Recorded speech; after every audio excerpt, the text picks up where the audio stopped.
strike me down, I shall become more powerful than you could possibly imagine.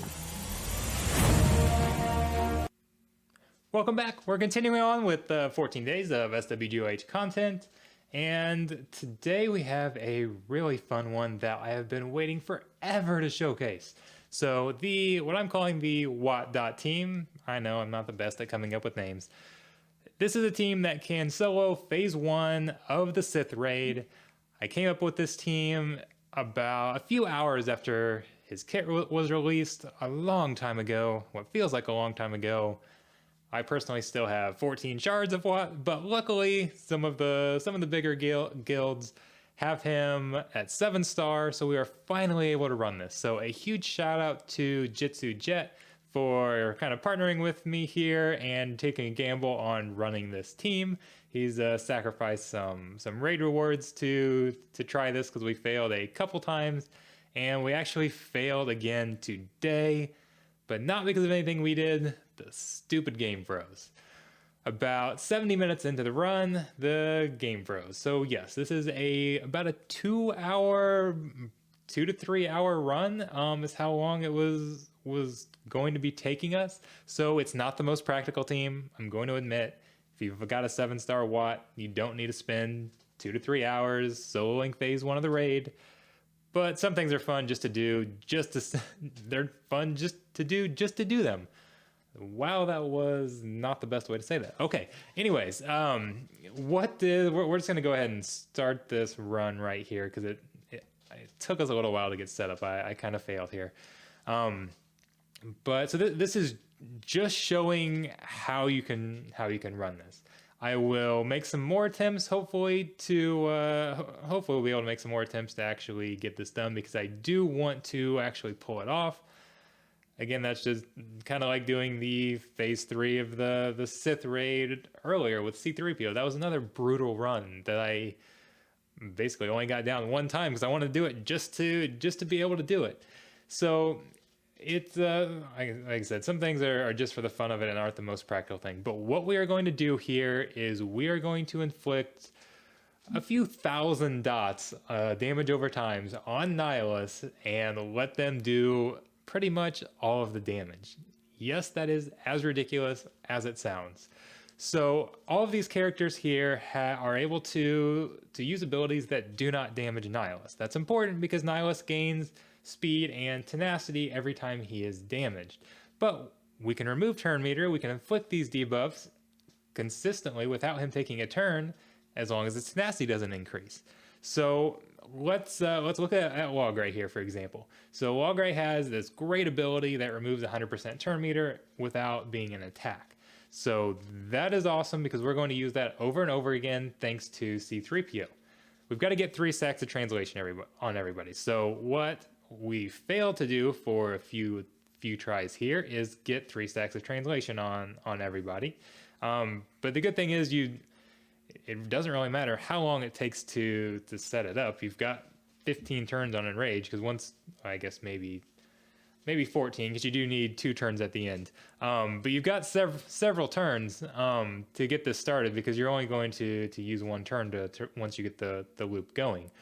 So we struggled a little bit to get it going, but that's okay. You'll see it here eventually. But C3PO, when he uses his basic, anybody who has 3 stacks of translation is going to have their cooldowns reduced by 1. Logray's special ability that reduces turn meter, 100% turn meter, is on a 3-turn cooldown. So he uses ability, C3PO on his turn using his basic will reduce it down by 1, and then Hera using this assist right here where she calls C3PO to use the basic again. That's the 2 basics we need to complete the loop, so Logray can use that every single time. Hera's assist, she calls an assist without there being any sort of attack, and it's on a 3-turn cooldown.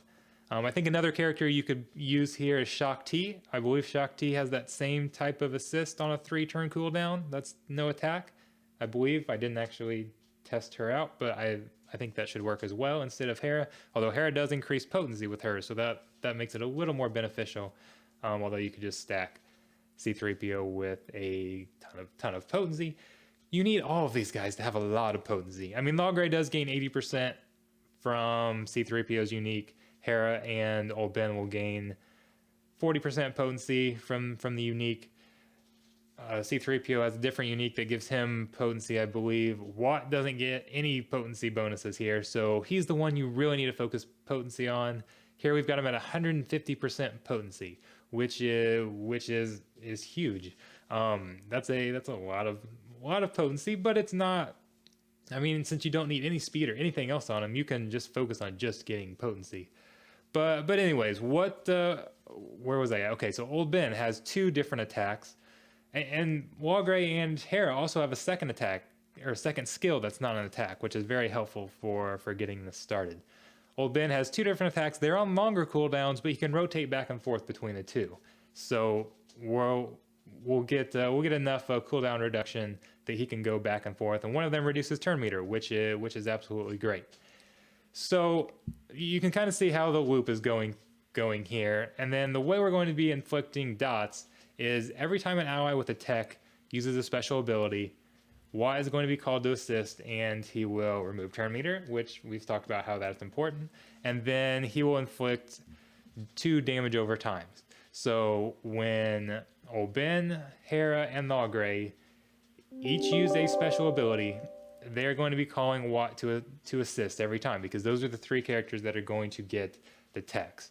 Doesn't really matter which one you give to everybody. I think it makes sense to give the tank one to Old Ben, but really doesn't matter. He's also the lead, but again, lead's not really going to be doing anything. So we're finally at the point here where we've almost got 3 stacks of translation on everybody. I think Hera is the only one left, and I think this is where we get it. So there's the second one, and then she'll get her third one because she's got her special ability off of cooldown here. So she will be next, and you'll see that. Yep, right there. So she's got the backup plan. Again, this is where it's helpful to get that started. And now every time C3PO uses his basic, Old Ben, Hera, and Walgray are going to have their cooldowns reduced. And you just go through this loop, and you're going to stack a ton of damage over times. So it's going to be done. The damage is going to be done in three bursts. So, and you also get some exposes, which can help as well from C3PO. So that can shorten it a little bit. But so these damage over times are for 2 turns. So they'll be inflicted twice. And then Wat has a special ability that will trigger the damage on those damage over times.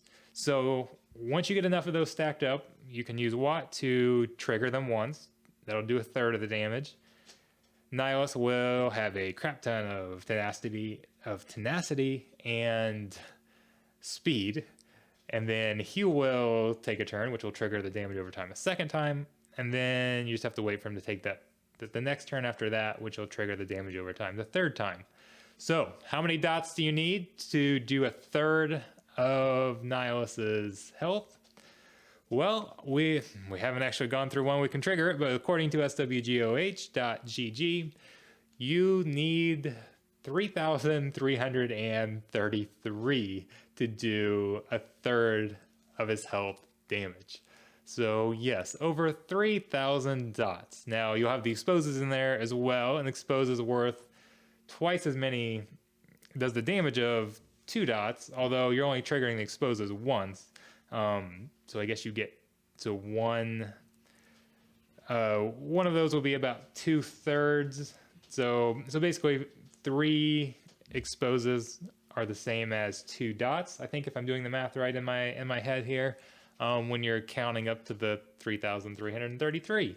So you need so many, and it took quite a while. Like I said, we got 70 minutes into the run before the game froze on us, and it didn't seem to be because of the dots. They don't seem. I can remember during when this raid first came out, and it was bugged with the bonds of weakness on Traya, and we were letting those stack up into the thousands. That lagged the game so much.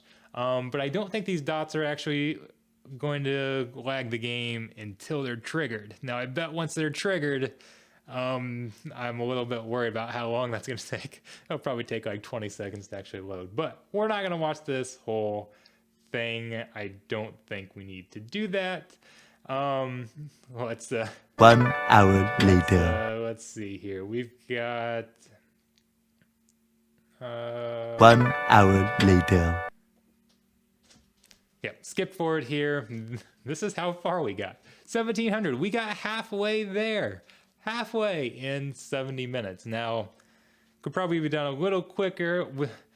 It's very nerve-wracking. I remember from when I was running the C3PO raid, when you know that one mishit of an ability can screw up your run, it puts a lot of pressure on you and makes you a little nervous. So you don't want to go too fast. But you kind of get it down after a while. I don't know if we could speed that up or not. I don't know if Wat's potency could be bumped any higher or not to have fewer resists to make it go a little faster. I think we could have bumped C3PO's potency up a little bit and maybe had some more exposes, but we and we do have 532 exposes, so I said we got halfway there. So I guess we're farther than halfway. What, that's gonna be like 60% of the way or something. I'm not actually doing the math. That's an estimate. But yeah, I don't know. Man, I wish we could have seen this through, because I really want to see the damage screen at the end is what I want to see. So first I want to see how long it takes to inflict all those damage over time, and if it takes 20 seconds to load each one, or if that's going to crash the game itself. Apparently this game can't run for 70 minutes without crashing. But because yeah, that's a lot of dots. And then it wouldn't have happened on this one because we didn't get a smooth start at the beginning, and we had to damage Nihilus some a little bit. What I would absolutely love to see, and I was kind of planning on trolling people a little bit, okay, maybe a lot, was a screen where we had a P1 solo with all the damage, and then when it shows the individual character damages, it shows 0 for all of them, because all the damage was done with dots.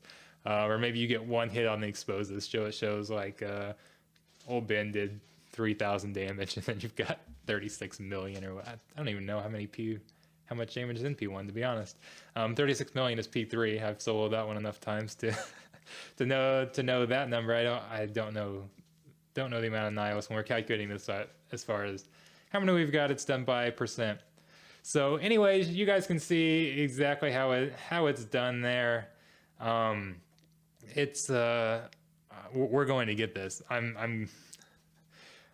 So if it's not me, somebody's going to get this at some point, and it's going to be a lot of completely unnecessary effort, but that is going to be very fun just to do all the same. So thank you everybody again. Jitsu Jet, huge shout out to running this for me. I'm sorry that we've wasted now 3 of your Sith raids where you've had to take 0 damage, and we know the rewards aren't that great down there at the bottom of the Sith raids, so sorry about that. But huge shout out to you. You've been a huge help, and thanks very much for sending me this footage. This is amazing. This is the type of stuff that I love. I know I'm having a lot of fun doing this 14 days of SWGOH. It's been great. But this is what got me into doing the YouTube videos, publishing some of these solos. Coming up with these is fun, and maybe I should have been patient, waited until we actually got a run. But I've been waiting for months to showcase this team. I couldn't wait anymore. I wanted to show how it's done. I wanted to put it out there. So thank you guys so much. And I don't know. I don't think it can get any better from here other than actually getting this done. But my 14 days of SWGOH content will continue tomorrow. So be sure to subscribe. Stay tuned. Thanks once again.